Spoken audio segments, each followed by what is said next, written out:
Good evening दोस्त, कैसे हैं आप सब। स्वागत है आपका एक बार फिर से हमारे इस YouTube channel open study area पर। आज फिर हम उपस्थित हो चुके हैं और आज जो है हिंदी और अंग्रेजी की क्लासेस नहीं बल्कि आपके डिमांड पर आ गया है बिहार स्पेशल, यानी कि विद करेंट अफेयर्स बीपीएससी शिक्षक भर्ती 2.0 के लिए। दोस्तों तो हमारे साथ जल्द से जल्द जुड़ जाइए और एक एक करके क्वेश्चंस का जवाब देते चलिए, सभी इंपॉर्टेंट क्वेश्चंस। और आप देखना ये है कि कितने तैयार हैं आप बिहार स्पेशल यानी कि बिहार जीके और करेंट अफेयर्स के लिए। सबसे बड़ी खुशखबरी ये है कि कल या परसों तक जो है बिहार बीपीएससी शिक्षक भर्ती के लिए 2.0 के लिए open study area YouTube channel अपना पहला ई बुक जो है लंच करेगा। तो पहला बुक जो है open study area YouTube channel का लंच होने जा रहा है। आपकी दुआएं, आपकी प्यार और आपकी आशीर्वाद इस चैनल पर बने रहना चाहिए। तो दोस्तों वो जो किताब होगा वह हिंदी लैंग्वेज, हिंदी और इंग्लिश लैंग्वेज का जो 30 नंबर का क्वालिफाई है उसका जो है ई बुक जो है कल या परसों तक लंच कर दिया जाएगा और बहुत ही आसानी पूर्वक आप उसको डाउनलोड कर पाएंगे। तो शुरुआत करते हैं आज। फटाफट पहले लाइक का बटन दबा दीजिए, अगर चैनल पर नए तो चैनल को सब्सक्राइब कर दीजिए दोस्त। पहला प्रश्न है, यानी पहला प्रश्न नहीं कि Bihar special with current affairs BPSC शिक्षक भर्ती 2 के लिए 2.0 के लिए लीजिए। पहला प्रश्न आपके स्क्रीन पर है, फटाफट आंसर कमेंट करते चलिए। जितने दोस्त जुड़ रहे हैं जुड़ने की प्रयास कीजिए और लीजिए पहला प्रश्न। बहुत ही उम्दा, बहुत ही जबरदस्त क्वेश्चन आपके स्क्रीन पर पहला प्रश्न आ चुका है। हाल ही में बिहार के किस जीआई टैग प्राप्त उत्पाद पर डाक टिकट जारी किया गया है? बहुत ही शानदार प्रश्न। एक पहले ही शुरुआत होती है एक शानदार क्वेश्चनों के साथ कि हाल ही में बिहार के किस जीआई टैग प्राप्त उत्पाद पर डाक टिकट जारी किया गया है? कतरनी चावल, शाही लीची, बिहार मखाना, मगही पान। दोस्तों याद रखिएगा कि ये जो है ना कतरनी चावल, शाही लीची, बिहार का मखाना, उसके बाद मगही पान, ये सबको जीआई टैग मिला हुआ है। आप हमें कमेंट करके ज़रूर बता दीजिए कि क्या आपको पता है कि जीआई टैग का फुल फॉर्म क्या होता है। तो जीआई टैग का अगर फुल फॉर्म जानते हैं तो कमेंट कर दीजिए। और दोस्तों ये सबको मिला हुआ है जीआई टैग, लेकिन अगर बात की जाए किस पर है जो है डाक टिकट जारी किया गया है, तो अगर आपने ऑप्शन नंबर डी कमेंट किया है तो बिल्कुल आप सही कर रहे हैं। ऑप्शन नंबर डी इस प्रश्न का सही उत्तर है। तो दोस्त आगे बढ़ते चलते हैं अगले नंबर क्वेश्चन की तरफ। फटाफट दूसरा नंबर क्वेश्चन आपके सामने उपस्थित है। आचार्य चंदना जी को किस क्षेत्र में पद्म पुरस्कार प्राप्त हुआ था? प्रश्न है जबरदस्त क्वेश्चन, बहुत ही उम्दा प्रश्न है, बहुत ही जबरदस्त क्वेश्चन है। फटाफट आंसर कमेंट करते चलिए। क्वेश्चन नंबर के साथ दोस्त आंसर कमेंट कीजिए, वरना आप ABC लिखते हैं तो पता नहीं चल पाता है और ऐसे आपको भी खुद पता नहीं चलता और एक दूसरे को नहीं पता चल पाता कि रियल में आंसर कौन कौन दे रहे हैं। एक दूसरे को दिखाइए कि सही आंसर क्या है। आचार्य चंदना जी को किस क्षेत्र में पद्म पुरस्कार प्राप्त हुआ था? तो याद रखेंगे साहित्य के क्षेत्र में, चिकित्सा के क्षेत्र में, सामाजिक कार्य के क्षेत्र में, या कोई सत्य नहीं है। आंसर कमेंट कर दीजिए फटाफट। सही आंसर बिल्कुल बहुत सारे लोग जो हैं आंसर्स कमेंट कर पा रहे हैं और इसका सही आंसर है दूसरे का ऑप्शन नंबर सी, जो सामाजिक कार्य क्षेत्र के रूप में आचार्य चंदना जी को पद्म पुरस्कार प्राप्त हुआ था। ऑप्शन नंबर सी इसका सही आंसर है। लीजिए तीसरा नंबर क्वेश्चन आपके स्क्रीन पर, जबरदस्त क्वेश्चन। बिहार स्पेशल जीके के साथ साथ इसमें करंट अफेयर्स के क्वेश्चंस डाले गए हैं। बने रहिए आप हमारे साथ, भारी संख्या में जुड़ते रहिए, चैनल को सब्सक्राइब करते रहिए, वीडियो को लाइक कीजिए, इतने लाइक के शेयर कीजिए अपने दोस्तों में। और ई बुक पहला बिहार बीपीएससी शिक्षक भर्ती 2.0 का ओपन स्टडी एरिया कल परसों तक लंच करेगा, याद रखेंगे। तो अगला प्रश्न है कि निम्न में से कौन सा जिला है जो उत्तर प्रदेश के साथ सीमा नहीं बनाता है? निम्न में से वह कौन सा जिला है जो उत्तर प्रदेश के साथ सीमा नहीं बनाता है? सिवान, गोपालगंज, कैमूर, गया। फटाफट आंसर कमेंट कीजिए, आंसर कमेंट कीजिए। निम्न में से वह कौन सा जिला है जो उत्तर प्रदेश के साथ सीमा नहीं बनाता है? तो याद रखेंगे सिवान तो बनाता है, गोपालगंज भी बनाता है और कैमूर भी बनाता है, लेकिन गया जो है दक्षिण क्षेत्र में पड़ जाता है। ऑप्शन नंबर डी इसका खूबसूरत आंसर है। Option number D. जितने लोगों ने आंसर कमेंट किया उन सभी को बहुत बहुत शुक्रिया। अगला क्वेश्चन है, निम्न में से बिहार का पुरुष जनसंख्या, याद रखेंगे जबरदस्त क्वेश्चन, बहुत बढ़िया क्वेश्चन। निम्न में से बिहार का पुरुष जनसंख्या जनगणना 2001 के अनुसार निम्नलिखित में से क्या है? लीजिए सारे आंकड़े आपके पास उपलब्ध है। क्वेश्चन है कि निम्न में से बिहार का पुरुष जनसंख्या जनगणना 2011 के अनुसार निम्नलिखित में से कौन सा है। तो दोस्तों ये पूरा जनगणना का आंकड़ा है 10, 40, 99, 452, उसके बाद 5, 42, 78, 157 ये पुरुष की जनसंख्या है, और 9, 43, 9, 23, 41, 436 जो देख रहे हैं वह जो है ग्रामीण जनसंख्या है, और 4, 98, 21, 295 जो देख रहे हैं वो महिला जनसंख्या है। तो उम्मीद करते हैं कि आंसर तो आप चुन चुके होंगे, और सही आंसर है कि निम्न में बिहार का पुरुष जनसंख्या निम्नलिखित में से कौन है 2011 जनगणना के अनुसार। तो चौथे नंबर क्वेश्चन का सही आंसर ऑप्शन नंबर बी अगर आपने चुना है तो बिल्कुल सही आंसर है। भागते चलिए अगले नंबर क्वेश्चन की तरफ फटाफट दोस्त, हंसते रहिए, मुस्कुराते रहिए और हंस खेल करके एग्जाम्स को निकालते रहिए। बिहार के किस जिले में तैरता हुआ सौर ऊर्जा बिजली घर तैयार किया जा रहा है। आ गया क्वेश्चन। प्रश्न है कि बिहार के किस जिले में तैरता हुआ सौर ऊर्जा बिजली घर तैयार किया जा रहा है। Current affairs Bihar special GK के साथ आपके साथ हार्दिक अभिनंदन है इस YouTube channel open study area. 50,000 परिवार आप लोगों के सहयोग से बहुत जल्द हम लोग आगे आंकड़े पार कर जाएंगे। कोशिश ये होनी चाहिए कि आंकड़ा अधिक से अधिक पहुंचाइए। हम आपके साथ दिल और दिमाग से हर तरह से जुड़ने की कोशिश कर रहे हैं। बिहार के किस जिले में तैरता हुआ सौर ऊर्जा बिजली घर तैयार किया जा रहा है। पांचवे का सही आंसर, बिल्कुल सही आंसर, सुपौल में किया जा रहा है। ऑप्शन नंबर बी जितने लोगों ने कमेंट किया है उन सभी का आंसर सही हो जाएगा। लाइव सेशन में open study area YouTube channel पर जुड़ने के लिए 8 बजे का इंतजार करें।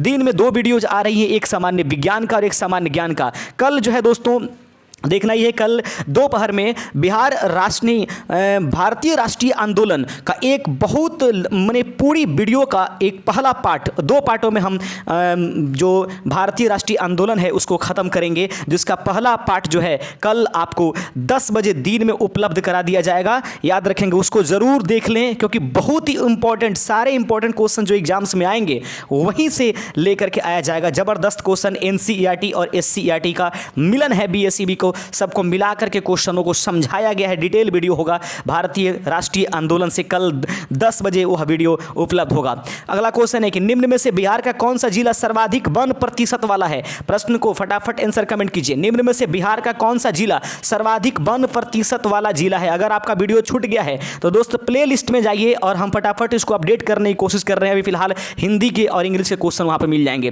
निम्न में से बिहार का कौन सा जिला सर्वाधिक वन प्रतिशत वाला है। बिल्कुल सही आंसर, जितने लोगों ने ऑप्शन नंबर ए कमेंट किया है बिल्कुल सही आंसर है। ऑप्शन नंबर ए कैमूर जो है वह सबसे अधिक से पूरा सबसे कम है। जहानाबाद जो है दोस्तों वह याद रखिएगा वन विहीन है। तो याद रखिए, क्वेश्चन अगर पूछ दे कि कौन सा जिला जो है वन विहीन है तो जहानाबाद कीजिएगा। सबसे कम से पूरा में सबसे अधिक कैमूर में है। ऑप्शन नंबर ए इसका राइट आंसर था। फटाफट 7वें नंबर क्वेश्चन की तरफ आ गया है।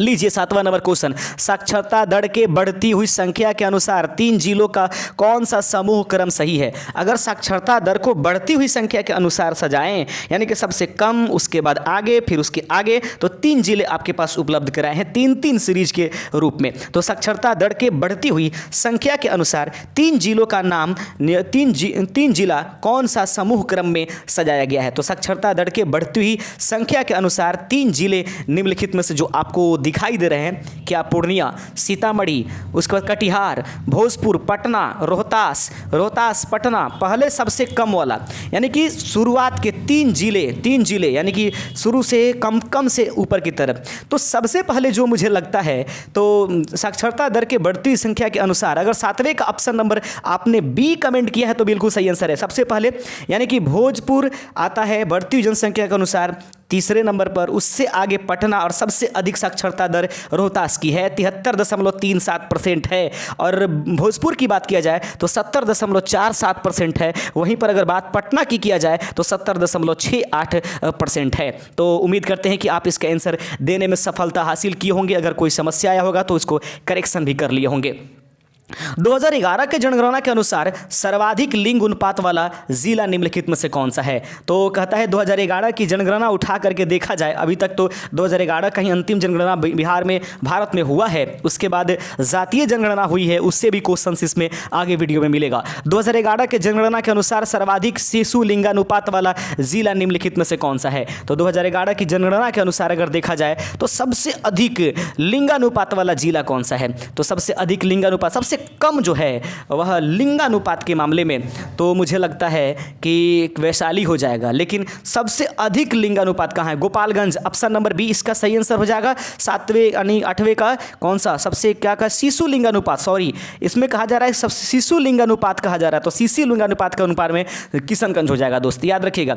सबसे अधिक लिंगानुपात वाला जिला अगर शिशु लिंगानुपात पूछा जाए तो किशनगंज हो जाएगा, लेकिन अगर लिंगानुपात पूछा जाए तो गोपालगंज। देखिए हो गया ना कंफ्यूजन, बड़ी कंफ्यूजन थी। देखिए हम यहाँ पर मिस कर गए थोड़े से सेकंड के लिए। अगला क्वेश्चन है, वर्तमान सूचना के अनुसार निम्नलिखित में से किस जिले में अब ड्रैगन फ्रूट्स की खेती की जाएगी? अगर ये करंट अफेयर्स का क्वेश्चन आ गया, वर्तमान सूचना के अनुसार निम्नलिखित में से वह कौन सा जिला है जहां पर ड्रैगन फ्रूट्स की खेती की जाएगी? 9वां है प्रश्न। ऑप्शन नंबर है सारण, भागलपुर, जमुई या गया। जो भी आपको आंसर सही लगता है कमेंट करते चलिएगा, कमेंट कीजिए और इसका सही आंसर हो जाएगा भागलपुर। तो याद रखेंगे वर्तमान सूचना के अनुसार निम्नलिखित में से किस जिले में अब ड्रैगन फ्रूट्स की खेती की जाएगी? सही आंसर ऑप्शन नंबर बी हो जाएगा भागलपुर। अगला क्वेश्चन आपके सामने है और प्रश्न आपके स्क्रीन पर दिखाई दे रहा है। सदाकत आश्रम की स्थापना किसने की थी? प्रश्न है कि सदाकत आश्रम की स्थापना निम्नलिखित में से किसने की थी?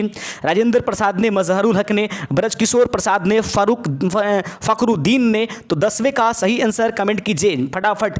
बिल्कुल सदाकत आश्रम की स्थापना किसने किया था? तो बिल्कुल बिल्कुल एकदम आंसर बिल्कुल धराधर कर दीजिएगा। सही आंसर है कि 10वें का ऑप्शन नंबर बी मजहरुल हक के द्वारा सदाकत आश्रम की स्थापना बिहार में किया गया था। ऑप्शन नंबर 20 का सही आंसर हो जाएगा। लीजिए प्रश्न आ गया, एक से बढ़कर एक क्वेश्चन आपको यहां पर मिलेंगे। निम्नलिखित में से नदी तथा उसके उद्गम स्थान किसका सही जोड़ा नहीं लगाया गया है? एक तरफ नदी दिया गया है, दूसरे तरफ उसका उद्गम स्थान दिया गया है। आपको बताना है कि निम्नलिखित में से वह कौन सा जोड़ा है जो सही तरीके से मिलान नहीं कराया गया है। याद रखेंगे सरयू नदी नामपा से निकलती है, सही है। कमला महाभारत श्रेणी से निकलती है। सोन नहीं, सोन शिवालिक से नहीं, अमरकंटक की पहाड़ी से निकलती है और यह दक्षिण से मतलब उधर से आ करके दक्षिण से गंगा नदी में प्रवेश करती है। यही वाला ऑप्शन सही था, यानी कि सोन का जो मिलान है वो शिवालिक से नहीं अमरकंटक से होना चाहिए था, लेकिन यहां पर किया नहीं गया है। उम्मीद करते हैं आपको समझ में आ रहा होगा। अगला क्वेश्चन है, मगध तथा अंग महाजनपद को कौन सी नदी पृथक करती थी? देख लीजिए एक और बहुत जबरदस्त क्वेश्चन, मगध तथा अंग महाजनपद को कौन सी नदी पृथक करती थी? 80, वरुण, चंपा, गंगा। जी हाँ, 12वां नंबर क्वेश्चन आपके सामने है। तो मगध तथा अंग महाजनपद को कौन सी नदी पृथक करती थी? अगर आप में है दम तो बन जाइए इस क्वेश्चन का आंसर देकर नंबर 1। मगध तथा अंग महाजनपद का कौन सी नदी पृथक करती थी? सही आंसर है 12वें का ऑप्शन नंबर सी, चंपा नदी जो है मगध तथा अंग महाजनपद को अलग करती थी। ऑप्शन नंबर सी इसका राइट आंसर हो जाएगा। अगला प्रश्न आपके स्क्रीन पर भैया ये उपलब्ध रहेगा। बिहार में पटना के बिहटा, देखेंगे बेटा नहीं बिहटा कर देना चाहिए, थोड़ा सा गड़बड़ हो गया, हंसी आ रही होगी। बिहार में पटना के बिहटा में किसान सभा की स्थापना स्वामी सहजानंद सरस्वती ने की थी। अब आपको डेट बताना है कि अब उन्होंने कब किया था। बिहार में पटना के बिहटा में किसान सभा की स्थापना किया गया था स्वामी सहजानंद सरस्वती के द्वारा। एक क्वेश्चन में 3 आंसर। अब बताना है कि कब किया गया था। 13वें का ऑप्शन है 4 मार्च 1929, 4 मार्च 1928, 4 मार्च 1930, 4 मार्च 1927। आपने भी अगर चुन लिया है ऑप्शन नंबर बी तो हो गया आंसर सही। ऑप्शन नंबर बी इसका राइट आंसर हो जाएगा। आगे बढ़ते चलते हैं दोस्त। अगला नंबर क्वेश्चन है, जगदीशपुर में किसने 1857 ईस्वी में समानांतर सरकार की स्थापना की थी? तो जगदीशपुर में 1857 ईस्वी की क्रांति के समय समानांतर सरकार की स्थापना करने वाला निम्नलिखित में से कौन था? तो आंसर कमेंट कीजिए भैया। जगदीशपुर में किसने 1857 ईस्वी में समानांतर सरकार की स्थापना की? कुंवर सिंह ने, अमर सिंह, हरि किशन सिंह, ये तीनों के तीनों भाई हैं, याद रखिएगा। रथभंजन सिंह, इसमें से कौन सा आंसर जो है आपका सही हो जाएगा? जगदीशपुर में किसने 1857 ईस्वी में समानांतर सरकार की स्थापना की? अगर आपने भी 14 का ऑप्शन नंबर बी चुना है तो बिल्कुल सही आंसर आपने चुना है। अमर सिंह ने समानांतर सरकार की स्थापना की थी।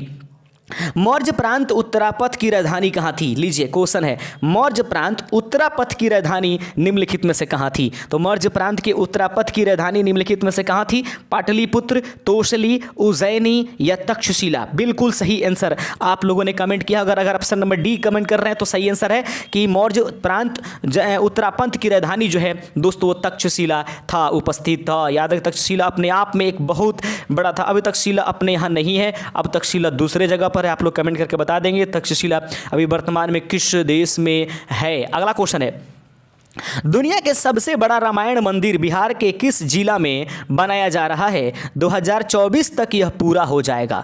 याद रखेंगे, प्रश्न है कि दुनिया के सबसे बड़ा रामायण मंदिर बिहार के किस जिला में बनाया जा रहा है? 2024 में इसका काम जो है पूरा भी हो जाएगा। 16 नंबर प्रश्न आपके सामने है और 16वें का सही आंसर है, 16 का दोस्त सही आंसर है ऑप्शन नंबर बी, पूर्वी चंपारण। अगर आपने भी कमेंट किया है तो बिल्कुल सही आंसर है। आगे बढ़ते चलते हैं।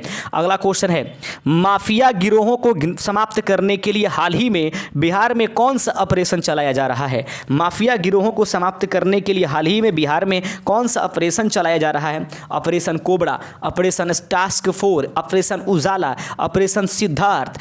एक जबरदस्त क्वेश्चन आपके लिए, माफिया गिरोहों को समाप्त करने के लिए हाल ही में बिहार में कौन सा ऑपरेशन चलाया जा रहा है? 17 का ऑप्शन नंबर हो जाएगा ए। याद रखेंगे, ऑपरेशन कोबरा के द्वारा बिहार में माफिया गिरोहों को समाप्त किया जा रहा है। 18 नंबर क्वेश्चन आपके सामने है, अवसर बढ़े आगे बढ़ें, अवसर बढ़े आगे पढ़ें, यह बिहार की किस योजना का एक भाग है? प्रश्न है कि अवसर बढ़े आगे पढ़ें, यह बिहार की किस योजना का एक भाग है? 18 नंबर क्वेश्चन का सही आंसर हो जाएगा विकसित बिहार की 7 निश्चय। याद रखेंगे, विकसित बिहार की 7 निश्चय योजना का एक जो है नारा है, अवसर बढ़े आगे पढ़ें। आगे बढ़ते चलते हैं। 19 नंबर क्वेश्चन आपके स्क्रीन पर है कि बिहार विधान परिषद की वर्तमान में उप नेता कौन है? देख लीजिए, परिषद पूछा गया, थोड़ा सा गौर से, थोड़ा सा सतर्क होकर के गलत मत कर लीजिए। बिहार विधान परिषद की वर्तमान में उप नेता कौन है? नीतीश कुमार जी नहीं, ये विधान परिषद के नेता हैं। तेजस्वी यादव जी नहीं, अगर आपने ऑप्शन नंबर बी कमेंट किया तो गलत है, क्योंकि ये विधानसभा के उपनेता हैं। राबड़ी देवी, जी हाँ यही है, राबड़ी देवी जो है बिहार विधान परिषद के उपनेता हैं। वहीं पर अशोक चौधरी हैं जो है वो इधर से नहीं आते। ऑप्शन नंबर बी इसका सही आंसर हो जाएगा। 20वां नंबर क्वेश्चन आपके सामने है कि बिहार में आयुध कारखाना किस स्थान पर स्थापित है? निम्नलिखित में से वह कौन सा स्थान है जहां पर आयुध कारखाना बिहार में उपस्थित है? एक भी क्वेश्चन छोड़ करके हटिएगा नहीं, सभी इंपॉर्टेंट क्वेश्चन है। वीडियो को देख जाइए अंत तक, आपके लिए भविष्य निर्माण करने वाली यह वीडियो है। बिहार में आयुध कारखाना किस स्थान पर स्थापित है? गया में, हरनौत में, रक्सौल में, राजगीर में। ऑप्शन नंबर 20 का अगर आपने भी कमेंट किया है ऑप्शन नंबर डी, तो सही आंसर है कि बिहार में आयुध कारखाना जो कहां उपस्थित है, तो याद रखेंगे ऑप्शन नंबर 20 का हो जाएगा डी। आगे बढ़ते चलते हैं। 21 नंबर क्वेश्चन, अगला क्वेश्चन आपके सामने है कि बिहार का कुल क्षेत्रफल कितना है? थोड़ा सा कंफ्यूज मत होइएगा, थोड़ा सा ध्यान से इस प्रश्न को पढ़िएगा, बिल्कुल खट से सेंसर मत कर दीजिए, खटाक से गलत हो जाएगा। बिहार का कुल क्षेत्रफल कितना है? देखिए 32, 87, 293, नहीं तो भारत की तरफ चल जाएगा। 99, 163, नहीं कुछ 93, 163 कुछ कम है। 94, 163, इसको मत कीजिए, मत कीजिए, मत कीजिए। ऑप्शन नंबर सी देख लीजिए, यहाँ पर किलोमीटर सिर्फ लिखा गया है, और जबकि क्षेत्रफल वर्ग किलोमीटर में होता है। इस प्रकार से ऑप्शन नंबर डी इसका सही आंसर हो जाएगा, यानी कि 94, 130 वर्ग किलोमीटर। इस सभी चीज़ों का भी एग्जाम्स में ध्यान रखना है, वरना यह है बीपीएससी, बहुत बीपीएससी बाप रे बाप ऐसा करा देता है भाई, इस तरीके से मैंने क्वेश्चन सेट कर देता है। क्षेत्रफल की दृष्टि से कौन से बिहार का सबसे छोटा जिला है? क्षेत्रफल की दृष्टि से कौन से बिहार का सबसे छोटा जिला हो जाएगा? तो क्षेत्रफल के दृष्टिकोण से अगर देखा जाए तो बिहार के सबसे छोटा जिला निम्नलिखित में से कौन सा है? सही आंसर है कि बिहार का सबसे छोटा जिला जो है ऑप्शन नंबर बी, यानी कि शिवहर है, क्योंकि इसकी कुल मिलाकर के क्षेत्रफल 444 किलोमीटर स्क्वायर है। याद रहेगा, कोई टेंशन नहीं लेने का। याद रखिए, क्षेत्रफल की दृष्टि से बिहार का सबसे छोटा जिला कौन सा है? शिवहर। 444 किलोमीटर स्क्वायर में ये पूरा बसा हुआ है। बिहार का प्राचीन नाम क्या है? निम्नलिखित में से 23 नंबर क्वेश्चन आपके सामने है कि बिहार का प्राचीन नाम निम्नलिखित में से क्या है? उदंतपुरी है, मगध है, प्राची या पूर्व प्रदेश है, या यूं कहें कि पाटलीग्राम है। तो याद रखिएगा, बिहार का प्राचीन नाम निम्नलिखित में से कौन सा है? तो जल्दी से जल्दी देखिए, उदंतपुरी ये बिहार शरीफ का नाम है। मगध जो है वो बिहार का, पूरे प्राचीन बिहार का राजधानी हुआ करता था। लेकिन प्राचीन नाम क्या है? तो सही आंसर अगर ऑप्शन नंबर सी चुना है तो बिल्कुल सही है। आगे बढ़ते चलते हैं। अगला नंबर क्वेश्चन 24 नंबर क्वेश्चन यहाँ है, पटना कलेक्ट्री और पटना कॉलेज के भवन किस शैली से बना हुआ है? पटना कलेक्ट्रिएट कहा जाए और पटना कॉलेज कहा जाए, तो इसमें इसको बनाने में किस शैली का उपयोग किया गया है? 24 का आंसर अगर आपने भी किया है ऑप्शन नंबर बी, तो आपका हो जाएगा आंसर सही। आगे बढ़ते चलते हैं। 24 क्वेश्चन हो गए। आज के क्वेश्चंस बहुत उम्दे होंगे, 50 क्वेश्चंस लेकर के चलेंगे, और कल परसों तक open study area YouTube channel अपना प्रथम बुक लॉन्च करेगा। याद रखेंगे, बिहार में अनुसूचित जनजाति जनजाति के लिए विधानसभा में कुल कितने सीटें आरक्षित है? प्रश्न आपके सामने है, बिहार में अनुसूचित जनजाति के लिए विधानसभा में कुल कितने सीटें आरक्षित की गई है? देखिएगा, अनुसूचित जाति कहा जा रहा है, अनुसूचित जनजाति नहीं, और वो भी बिहार विधानसभा में कहा जा रहा है। तो अगर आपने 25 का किया है ऑप्शन नंबर सी तो बिल्कुल सही है। तो कह रहा है बिहार में अनुसूचित जनजाति के लिए, देखिए अनुसूचित जनजाति, अनुसूचित जाति नहीं, अनुसूचित जनजाति, अगर अनुसूचित जाति कहता तो 38 चले जाते, अनुसूचित जनजाति कहा जा रहा है, यही कारण है कि इसकी संख्याएं 6 हो जाएगी। ऑप्शन नंबर बी इसका राइट, ऑप्शन नंबर सी इसका सही आंसर हो जाएगा 2। ध्यान से फिर से देख लेते हैं, बिहार में अनुसूचित जनजाति के लिए विधानसभा में कुल कितने सीटें आरक्षित है? ऑप्शन नंबर सी इसका सही आंसर हो जाएगा 2 सीटें अनुसूचित जनजाति के लिए जो है वह सुरक्षित रखा गया है। 25 का ऑप्शन नंबर सी हो जाएगा। आगे बढ़ते चलते हैं, अगला नंबर क्वेश्चन आपके सामने, और प्रश्न कहता है कि हाल ही में बिहार में निम्नलिखित में से किस स्थान पर पॉपुलेशन रिसर्च सेंटर बनाने की घोषणा की गई है? तो हाल ही में बिहार में निम्नलिखित में से किस स्थान पर पॉपुलेशन रिसर्च सेंटर बनाने की घोषणा की गई है? 26 का सही आंसर ऑप्शन नंबर डी हो जाएगा, पटना में स्थापित करने की बात कही गई है। उसके बाद 27 नंबर क्वेश्चन आपके सामने है कि हाल ही में सुप्रीम कोर्ट ने बिहार में कितने ई सेवा केंद्रों का उद्घाटन किया? तो हाल ही में सुप्रीम कोर्ट ने बिहार में कितने ई सेवा केंद्रों का उद्घाटन किया है? 27 का ऑप्शन, अगर आपने भी चुना है ऑप्शन नंबर बी तो ये हो जाएगा आंसर सही। प्रश्न है कि हाल ही में सुप्रीम कोर्ट ने बिहार में कितने ई सेवा केंद्रों का उद्घाटन किया? ऑप्शन नंबर बी इसका सही आंसर हो जाएगा। चलिए 28 नंबर क्वेश्चन आपके स्क्रीन पर है। प्रश्न है कि बिहार का कौन सा जिला सबसे अधिक जन घनत्व वाला है? सबसे अधिक जनसंख्या घनत्व बिहार के किस जिला में है? 28 का आंसर कमेंट करते चलिए फटाफट, बिल्कुल सही आंसर कर रहे हैं, और सही आंसर ऑप्शन नंबर ए हो जाएगा। ऑप्शन नंबर ए, बिहार का कौन सा जिला सबसे अधिक जन घनत्व वाला है? सही आंसर है option number A. 29 number question आपके सामने है। प्रश्न है कि बिहार जातीय जनगणना 2023 के अनुसार बिहार की कौन सी जाति सबसे अधिक संपन्न है? आ गया बिहार जातीय जनगणना 2023 से संबंधित क्वेश्चन कि बिहार जातीय जनगणना 2023 के अनुसार देखा जाए तो कौन सी जाति सबसे अधिक संपन्न है? सही आंसर कायस्थ हो जाएगा ऑप्शन नंबर सी। लाला भाई लोग जो हैं, लाला जी जो हैं, वो सबसे ज़्यादा यहाँ पर जो है उम्दा और वो संपन्न परिवार हैं, सबसे धनी मनी परिवार, सबसे पढ़े लिखे परिवार के रूप में जाने जा रहे हैं जातीय जनगणना 2023 के आंकड़े के अनुसार बिहार में। एक अपने आप में एक छाप है, एक सीखने की चीज है ये।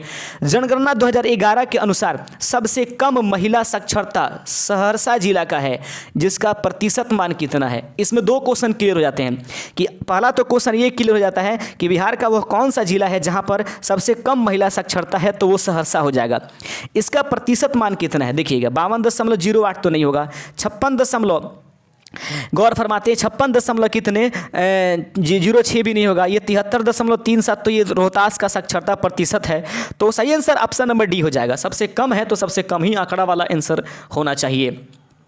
31 नंबर क्वेश्चन प्रश्न है कि निम्नलिखित में से वह कौन सा बिहार के निवासी हैं जिन्हें मरणोपरांत पद्म भूषण पुरस्कार प्राप्त है? यानी कि वो निम्नलिखित में से कौन व्यक्ति हैं, देखने से अब बता दीजिए कि जिनको मरणोपरांत यानी कि मरने के बाद पद्म भूषण पुरस्कार प्राप्त हुआ था। दुलारी देवी, रामविलास पासवान, रामचंद्र मांझी और डॉक्टर दिलीप प्रसाद। तो पहले तो एक देख लीजिए, ये पद्मश्री इनको मिला, इनको पद्मश्री, लेकिन हमारे क्वेश्चन क्या पूछे जा रहे हैं कि निम्नलिखित में से वह कौन सा जो व्यक्ति है जिसको मरणोपरांत जो है उनको पद्म भूषण मिला? सही आंसर हो जाएगा option number B, Ram Vilas Paswan को। आगे बढ़ते चलते हैं, 32 नंबर क्वेश्चन आपके सामने है कि बिहार का कौन सा राष्ट्रीय उच्च पथ यानी NH नेशनल हाईवे स्वर्ण चतुर्भुज योजना का अंग है? प्रश्न है कि बिहार का कौन सा राष्ट्रीय उच्च पथ अर्थात स्वर्ण चतुर्भुज का योजना निम्नलिखित में से कौन है? उस योजना का अंग कौन है? यानी कि कौन सा वो NH है जो बिहार से होकर गुजरती है और राष्ट्रीय चतुर्भुज योजना में आती है? NH31 ये बिहार के सबसे लंबी जो है NH है, NH77, NH2 और NH85 यही है। ऑप्शन नंबर सी इसका सही आंसर है, ये स्वर्णिम चतुर्भुज योजना के अंतर्गत शामिल है। अगला क्वेश्चन है पटना मेट्रो रेल का पूर्ण रूप से संचालन कब से शुरू होने की संभावना बताई गई है? तो पटना मेट्रो रेल का पूर्ण रूप से संचालन अगले वर्ष से हो जाएगी, 2024 तक इसके बारे में बताया गया अपडेट है ये कि पटना मेट्रो रेल का पूर्ण रूप से संचालन जो है 2024 से शुरू हो जाएगा। ऑप्शन नंबर सी इसका सही आंसर हो जाएगा। आपको हमारे चैनल पर वीडियो कैसे लग रहे हैं कमेंट करके ज़रूर बताते रहिएगा दोस्त। किस जोन को विभाजित करके बिहार स्थित पूर्व मध्य रेलवे हाजीपुर का गठन किया गया था? तो किस जोन को विभाजित करके बिहार में स्थित रहने वाले पूर्व मध्य रेलवे हाजीपुर का गठन किया गया था? तो हाजीपुर का गठन किसको हटा करके किया गया था या किसको विभाजित करके? 34 नंबर का आंसर हो जाएगा मेरे प्रिय दोस्तों, वो हो जाएगा ऑप्शन नंबर ए, उत्तर पूर्व रेलवे को विभाजित करके इसका निर्माण किया गया है। ऑप्शन नंबर ए इसका सही आंसर हो जाएगा। लीजिए 35 नंबर क्वेश्चन आपके सामने है। बिहार राज्य हाइड्रो इलेक्ट्रिक पावर कॉरपोरेशन की स्थापना कब हुई? थोड़ा सा भी आपका समय मतलब मैं नहीं चाहता हूं कि फालतू में जाए। बिहार राज्य हाइड्रो इलेक्ट्रिक पावर कॉरपोरेशन की स्थापना कब हुई है? एक बड़ी बात है कि सामने कोई बैठा नहीं रहता है, मोबाइल रहता है, लैपटॉप रहता है, उन्हीं से बात करके आपको पढ़ाना है, उन्हीं को अपना हम कैंडिडेट्स मानते हैं, अभ्यर्थी मानते हैं, उन्हीं से बोल करके पढ़ाते हैं। अकेले में बड़बड़ाना बड़ी मुश्किल होता है साहब। बिहार राज्य हाइड्रो इलेक्ट्रिक पावर कॉरपोरेशन की स्थापना कब हुई? 35 का सही आंसर हो जाएगा ऑप्शन नंबर ए, 1982 ईस्वी में इसका स्थापना हुआ था। लीजिए 36 नंबर क्वेश्चन आपके सामने है। प्रश्न कहता है बिहार के किस स्थान पर नाभिकीय ऊर्जा संयंत्र की स्थापना प्रस्तावित है? तो बिहार के वह कौन सा स्थान है जहां पर नाभिकीय ऊर्जा संयंत्र की स्थापना प्रस्तावित की गई है? रामपुर जो कि मुजफ्फरपुर में है, नबीनगर जो कि औरंगाबाद में है, रजौली जो कि नवादा में है, या कहलगांव जो कि भागलपुर में है? तो कहां पर जो है नाभिकीय ऊर्जा संयंत्र स्थापित करने का प्रस्ताव है? 36 का सही आंसर ऑप्शन नंबर सी हो जाएगा, रजौली नवादा में। ऑप्शन नंबर सी इसका सही आंसर हो जाएगा।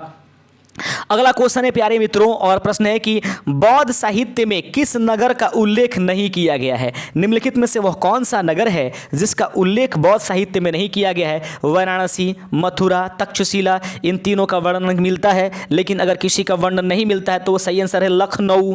तो बौद्ध साहित्य में किस नगर का उल्लेख नहीं किया गया है? लखनऊ का उल्लेख नहीं किया गया है। बढ़ेंगे अपने अगले नंबर क्वेश्चन। प्रश्न है जबरदस्त प्रश्न, मेगास्थनीज का पाटलिपुत्र में आगमन कब हुआ? मेगास्थनीज ने एक पुस्तक लिखा था इंडिका, वह जो है मेगास्थनीज जो है उधर सिलिकस निकेटर जो है ना उसके तरफ से, वो दो कौन कौन था उधर से ही। तो मेगास्थनीज का पाटलिपुत्र में आगमन कब हुआ? 315 ईस्वी पूर्व में, 305 ईस्वी पूर्व, 311 ईस्वी पूर्व, 320 ईस्वी पूर्व? कोई भी दिक्कत आ जाती है कमेंट करके जरूर बोलिएगा सुधारने के लिए, ताकि आप भी आगे बढ़ें, हम भी आगे बढ़ें। 38 का सही आंसर हो जाएगा, 315 ईस्वी पूर्व में मेगास्थनीज का पाटलिपुत्र में आगमन हुआ था। ऑप्शन नंबर ए अगर आपने चुना है तो बिल्कुल सही आंसर है। 39 नंबर क्वेश्चन, मौर्यकालीन पाटलिपुत्र नगर प्रशासन के संबंध में जानकारी का प्रमुख साधन कौन सा है? अगर प्रश्न कह दिया जाए, फिर से दोहरा देते हैं, मौर्यकालीन पाटलिपुत्र नगर प्रशासन के संबंध में जानकारी का प्रमुख साधन निम्नलिखित में से कौन है? मुद्रा राक्षस, इंडिका, अर्थशास्त्र, अशोक के अभिलेख। तो मौर्यकालीन पाटलिपुत्र नगर प्रशासन के संबंध में जानकारी का प्रमुख साधन जो है वह जो है 39 का सही आंसर ऑप्शन नंबर बी। अगर इंडिका आपने भी चुना है तो बिल्कुल सही। इसके लेखक कौन है? मेगास्थनीज, अभी तुरंत बताया है। 40 नंबर क्वेश्चन है, द्वितीय बौद्ध संगीति का आयोजन किस शासक ने किया था? लीजिए बौद्ध संगीति से तो क्वेश्चन बनता है ना, तो प्रथम का अजातशत्रु ने किया था, बता दिया मैंने। दूसरे का किसने किया था आप बता दीजिए। तीसरे का मैं बताता हूं अशोक ने किया था। चौथे का बता दे रहा हूं कनिष्क ने किया था। अब आप बता दीजिए कि आंसर क्या हो जाएगा। बिल्कुल सही आपने चुना होगा ऑप्शन नंबर बी। इतना हिंट्स मिल जाए तो कौन न कर देगा। तो द्वितीय बौद्ध संगीति का आयोजन किसने किया था? सही आंसर है काला अशोक ने किया था, याद रखेंगे। आगे बढ़ते चलते ये वैशाली की तरफ हुआ। अगले क्वेश्चन है, प्रश्न है कि हर्यक वंश के उपरांत मगध पर किस वंश की सत्ता स्थापित हुई? हर्यक वंश के उपरांत मगध पर किस वंश की सत्ता स्थापित की गई थी? 41 नंबर क्वेश्चन आपके सामने है। प्रश्न का आंसर देते चलिए, शिशुनाग वंश का, नंद वंश का, बृहदत्त का, मौर्य वंश का। तो हर्यक वंश के उपरांत मगध पर किस वंश की सत्ता स्थापित की गई है? 41 का सही आंसर है ऑप्शन नंबर ए, शिशुनाग वंश की। प्रश्न है कि हर्यक वंश के उपरांत मगध पर किस वंश की स्थापना हुई? शिशुनाग वंश की स्थापना हुआ था। 41 का ऑप्शन नंबर ए सही आंसर हो जाएगा।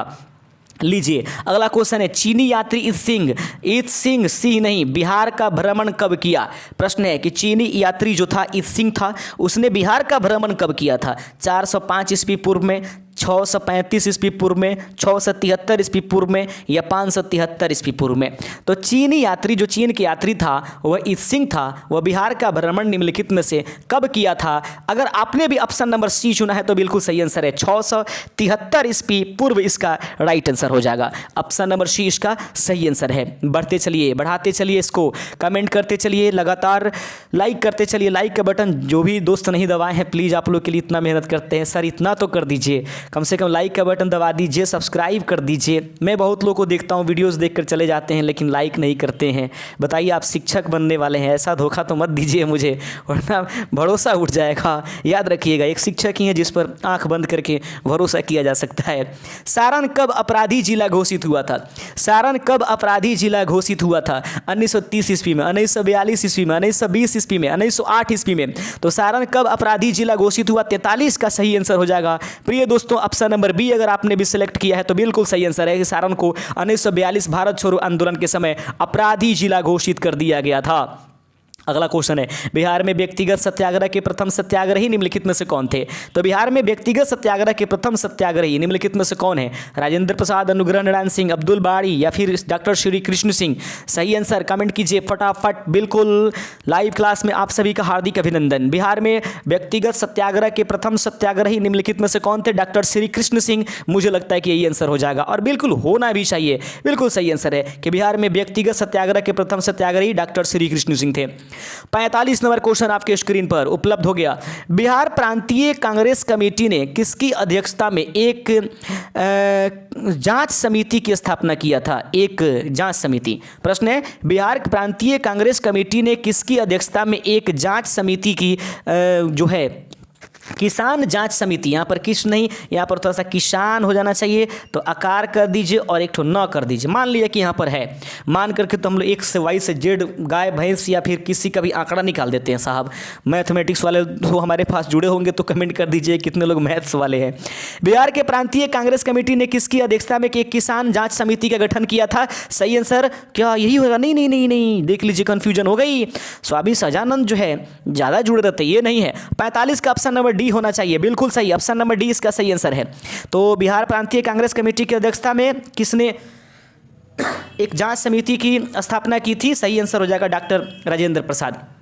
अगला क्वेश्चन 46 नंबर प्रश्न आपके सामने है कि 1830 के दशक में पटना नगर केंद्र था। तो 1830 की दशक अगर देख लिया जाए तो पटना नगर किस चीज़ का जो है केंद्र था? सन्यासी विद्रोह का, गोरखखाड़ी विद्रोह का, मुंडा विद्रोह का, वहाबी विद्रोह, वहाबी आंदोलन का या वहाबी विद्रोह का? तो 1830 के दशक में पटना जो केंद्र था वह वहाबी आंदोलन या वहाबी विद्रोह का। ऑप्शन नंबर डी इसका राइट आंसर है। 47 नंबर क्वेश्चन आपके स्क्रीन पर, बिहार विधान परिषद में कुल कितने सदस्य निर्वाचित किए जाते हैं? लीजिए प्रश्न आपके सामने है, एक से बढ़कर एक घुमावदार क्वेश्चंस। बिहार विधान परिषद में कुल कितने सदस्य निर्वाचित किए जाते हैं? 35, 63, 12, 40। तो मुझे लगता है कि बिहार विधान परिषद में कुल परिषद संख्या 75 है।